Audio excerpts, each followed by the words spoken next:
Hello and welcome to the garden. Well, for a variety of reasons, we're not doing too much in the garden this season. We will of course be looking after the fruit, and the one thing we are definitely growing is our undercover crops, the tomatoes, peppers, chilies, aubergines and so on. And today I'm going to start off my sweet peppers, chili peppers and the aubergines. Now this is quite late for me. Very often I will start these at the end of January. You do have to be a bit careful though with the weather, and we have had some really cold weather already this year, and there's every chance that we might end up with some pretty cold weather coming in March as well. So it's probably as well not to kick these off too early. And every year I get to the stage late April where the plants are huge, and I've got these nice propagators here. They're really handy, but I'll have 3 tiers on them and the plants will be pushing out the top. Can't even get the lids on them for a few weeks before they get planted out. I have to fleece over the top.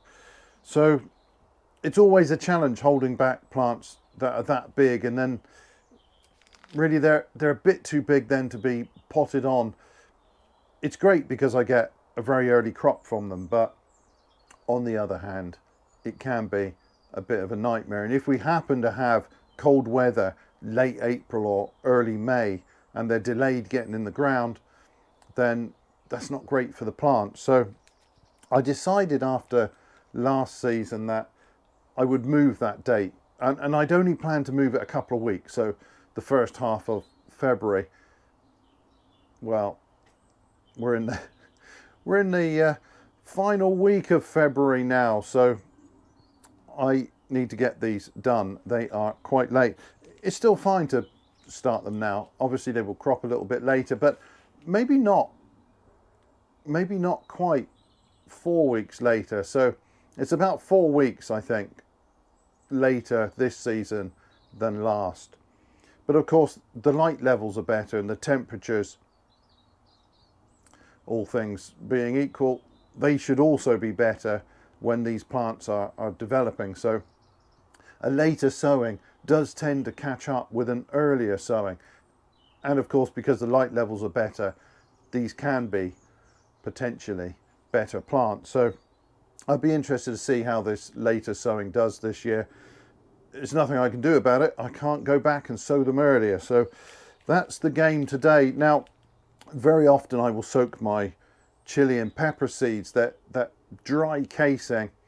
I found if I don't give them a bit of a soak, very often the seed leaves come up and the seed casing is still attached, and they don't always manage to free themselves nicely from that. So I found that if I soak them beforehand, that does help very much with releasing that seed casing.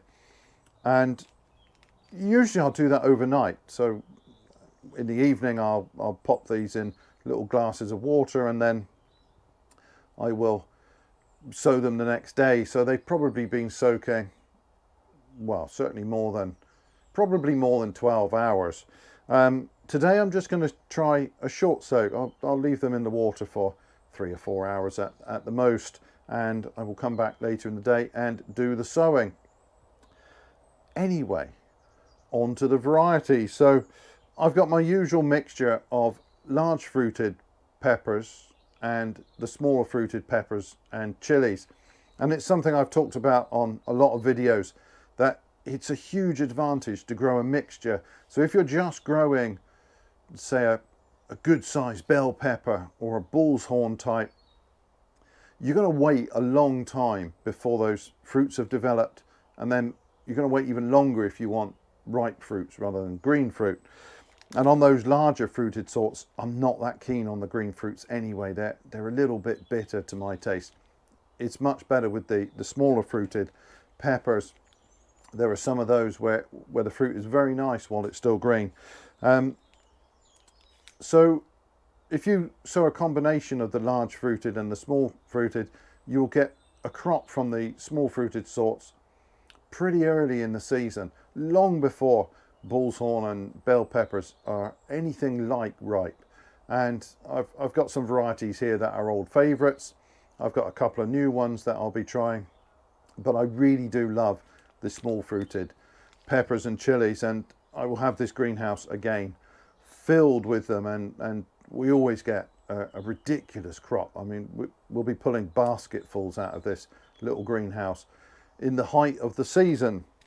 So varieties for the big ones, once again, I'm not bothering with the bell peppers this year.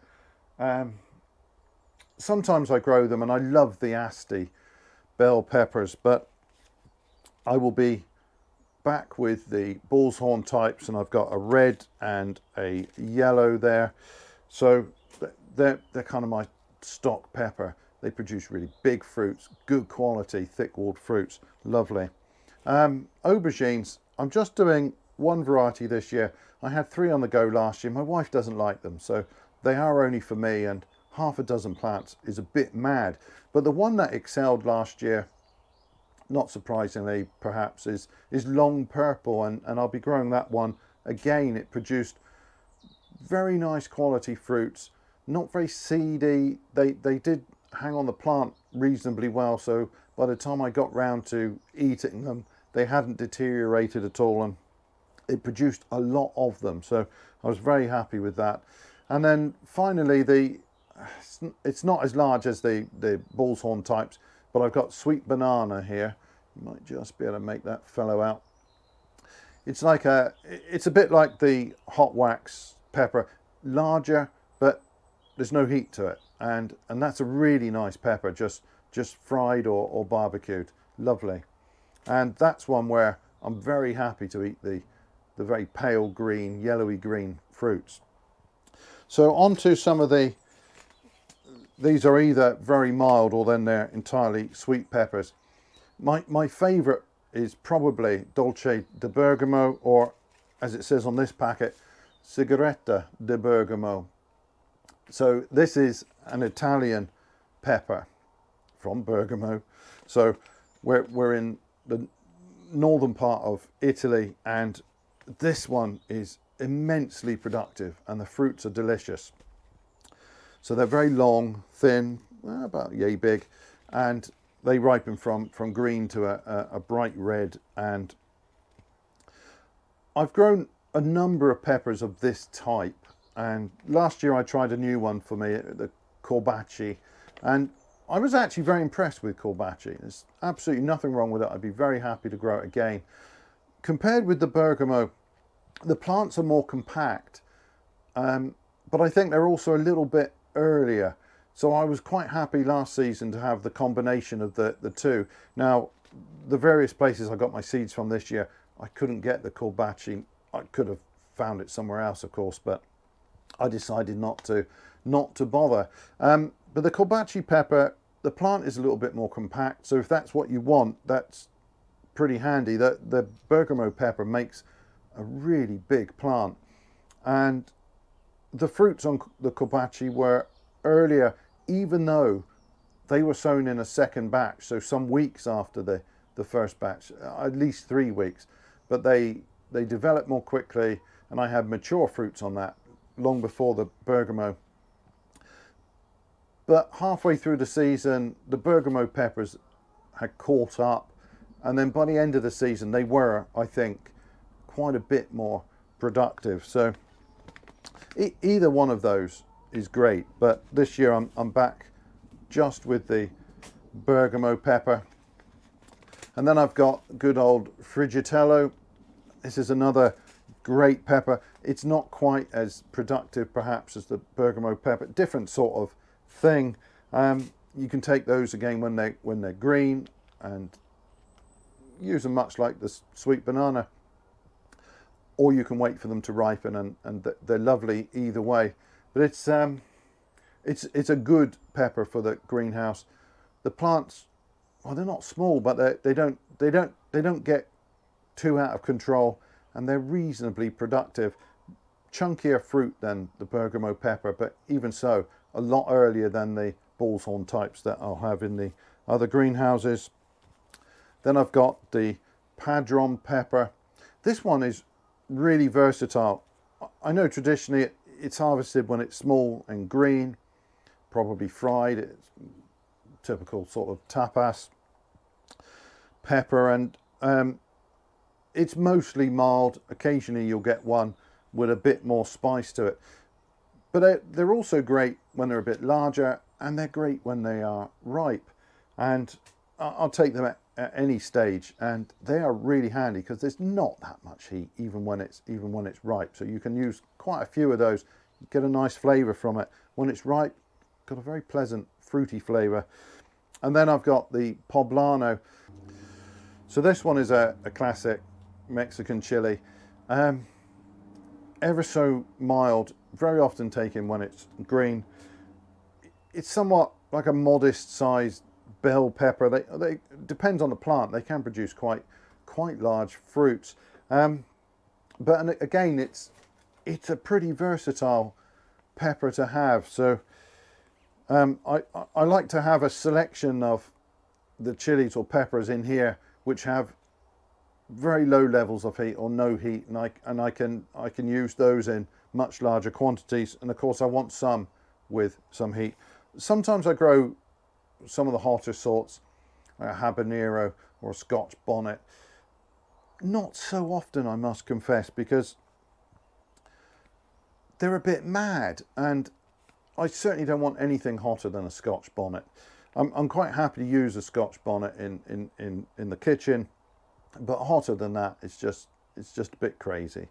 And very often, if I want more heat, I'd rather use more chilies. So the Joe's Long Cayenne, which I grow a lot, and I still have bags of them frozen, and I will use those all through the winter until I'm getting fresh chilies again. I'll very often put 4 of those in a dish. They're great big long things, but they're not that hot. But if I want more heat, I'll put more of them in, but then I benefit from so much more flavour. And I think for me, for my taste, I would rather put more of a milder chili in a dish than just a tiny bit of a crazy hot chili. I've got some crazy hot ones that have been growing on a plant in the kitchen for about 6 or 7 years, and one of those is really very hot. It's a tiny little pepper, but you don't get the same flavour from it. There's not that quantity of chili there. You get the heat, but I would much rather enjoy the peppery flavour from it. So anyway, onto some of the warmer sorts. I've got the Hungarian Hot Wax there. I mean, this is a classic. It's great pickled, but also in other ways. And for pickling, I've also got a new one for me this year, and that's Turkish Pickling. No picture, unfortunately. But this one is interesting. It produces fairly small conical fruits, and they're held upright on what I think is probably going to be a much smaller plant than some of the others. And then classically picked when they're green, pale green, and pickled. And I'm looking forward to trying that one. No idea really about the heat level there. I will very often pickle some of the hot wax peppers myself, and they are delicious. But it depends on, I think, a little bit on the exact strain, but also on the season, the conditions, the growing conditions, as to how much heat they have. Sometimes they can be a little bit spicy. Then I've got a purple jalapeno, and like many of the so-called purple chilies, this one will eventually ripen to a nice deep red. Never grown that one before. Of course, I've grown jalapenos, but never this purple one, so I'll be interested to see how that does. And yeah, similarly to the Corbaci pepper, one of my common sort of standard kitchen chilies is Joe's Long Cayenne. And as with Corbaci, the places I bought seeds from this season did not have Joe's Long, but I've got the long slim Cayenne. I imagine the fruits are of a similar nature, probably not as long, because the Joe's Long is ridiculously long if it's growing well, and an immensely productive plant. I'll be interested to see how that one compares. And finally, I've got the Kashmiri chili peppers. The picture there is of the dried fruit, and well, these are typically left to ripen to red and then dried, and then they can be ground into a very nice chili powder. Now, I've used a lot of Kashmiri chili powder in the past, but I've never grown the chili, so I'll be interested to see how that one does. It suggests it's mild. The Kashmiri chili powder I've got in the kitchen right now is anything but mild, so I will be very interested to taste the fresh fruit and see how spicy that one really is. But anyway, those are the varieties, and I'm just going to measure some out and put them to soak. Right, so I've got an assortment of little glasses here, and I'll just fill those up with some water. That will do nicely. And I've got a list with rough quantities of how many plants I need, but I'm not counting these seeds out too carefully this time because I'm actually going to start them in seed trays. I usually start them in pots. Now, some of these seeds look a little bit iffy. Yeah, that one's no good. And germination has been a bit off the last few years, so not with everything, just some packets of seed. And to avoid any problems, I've got fresh seed this year, and I've got plenty of it. So now that's tons. So I'll just pop them in and leave them to soak for a few hours. And yeah, that's all there is to that. I don't normally soak the aubergine seeds, so I will leave those alone.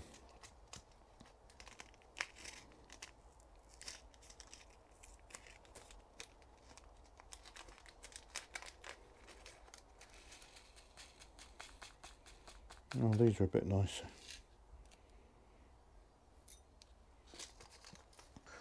So usually when I start the chilies and peppers, I will use a 7cm square pot. They stack very nicely in the propagators.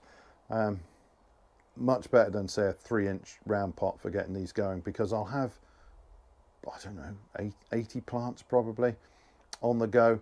I need a dozen of each of the bull's horn peppers, the red and yellow, for the big greenhouses, 6 or 8 sweet bananas in the polytunnel.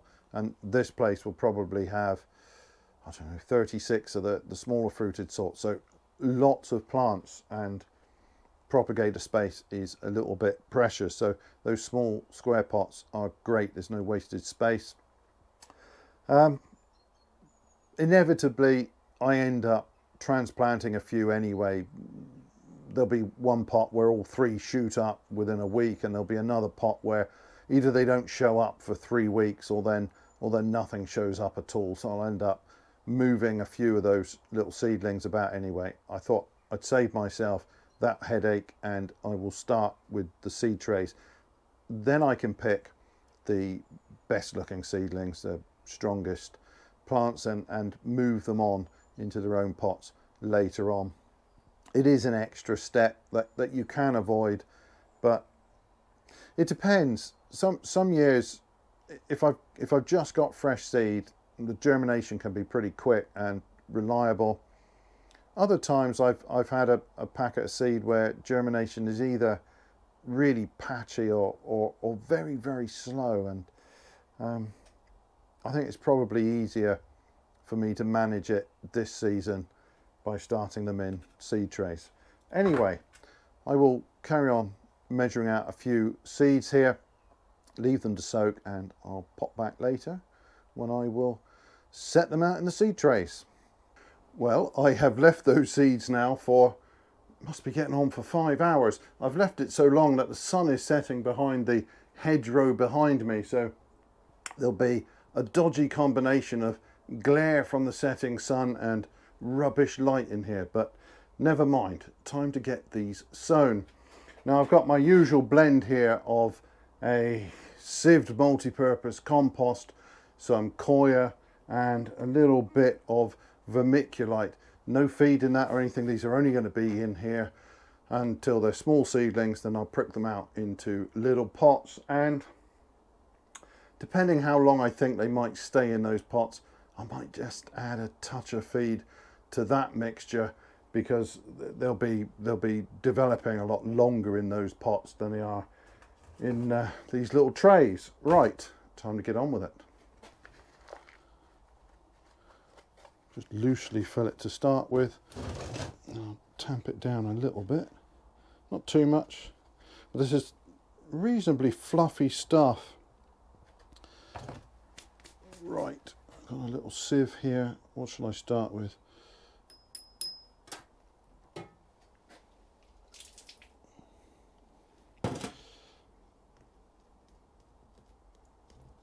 Right.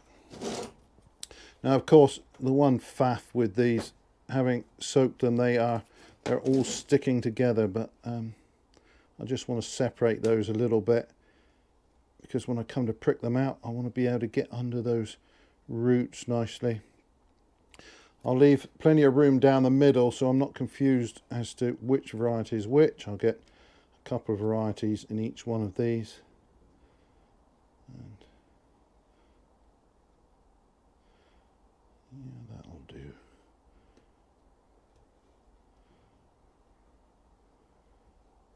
For the different varieties, I've got different amount of seed I'm sowing. Depends how many plants I want.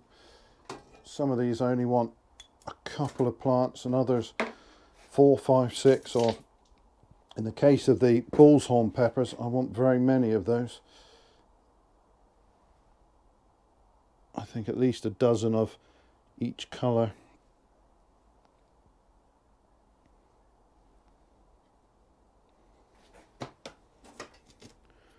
Right, a little bit of care is needed. I do not want to mix these seeds up.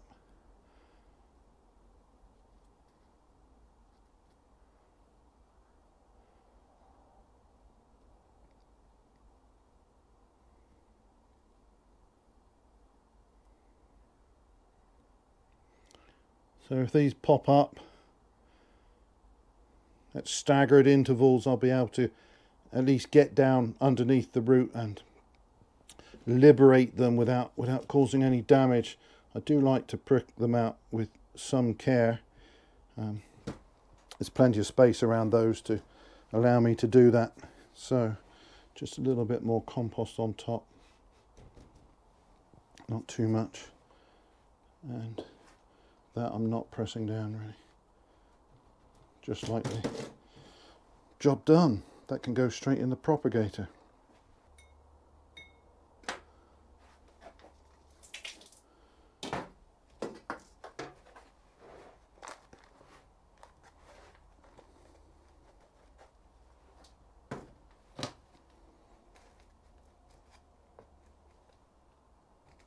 That'll do.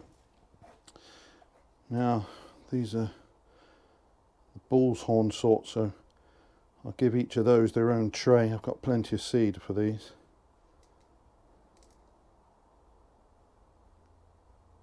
Get it off.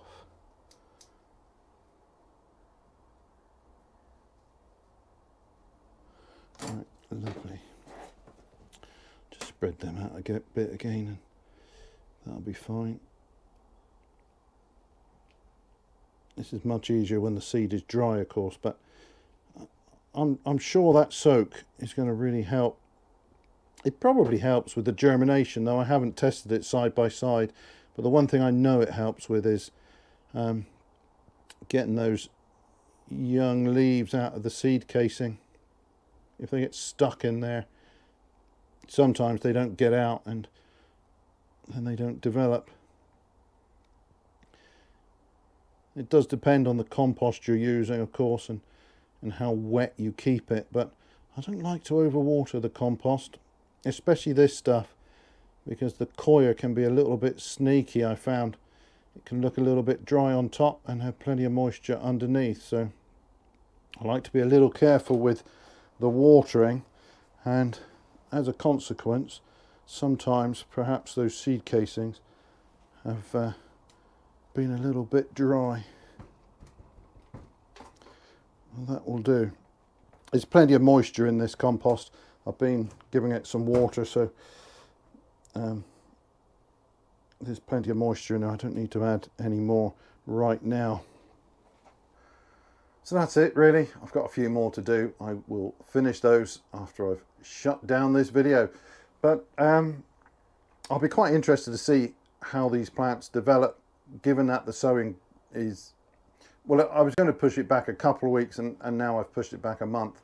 Of course, you've got to adjust that sowing time based on your idea of when you want the plants ready, of course. It's no point in having the plants ready too soon.